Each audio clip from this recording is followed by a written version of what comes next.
Orange alert सुद्धा जारी करण्यात आलेला आहे।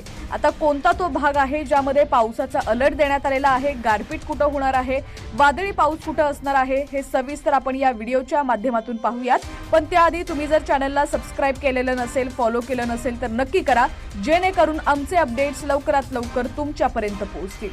गेल्या काही दिवसांपासून हवामानात सातत्यानं बदल होत आहेत। एकीकडे उन्हाच्या तडाख्यानं नागरिक वैतागलेले असतानाच आता भारतीय हवामान विभागानं मोठा इशारा दिलेला आहे। उन्हाळा सुरू झाला असला तरी पावसाचं सावटही कमी होताना दिसत नाहीये। त्यामुळे पुढचे काही दिवस अत्यंत धोक्याचे असून वादळी वारा आणि गारपिटीचा इशारा देण्यात आलेला आहे। मार्च महिन्यात काही ठिकाणी झालेल्या पावसामुळे आधीच पिकांचं थोडंफार प्रमाणात नुकसान झालेलं आहे। आता महिना अखेरीस देखील पाऊस पडल्यास परिस्थिती आणखी बिकट होऊ शकते। एकीकडे ऊन, एकीकडे पाऊस, यामुळे नागरिकांना मोठा त्रास सहन करावा लागू शकतो।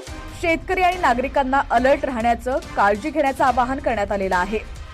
भारतीय हवामान विभागाने पुढील 2 दिवस राज्याच्या बहुतांश भागात पाऊस आणि तुरळक ठिकाणी गारपीट होण्याचा अंदाज वर्तवलेला आहे। बुधवारी आणि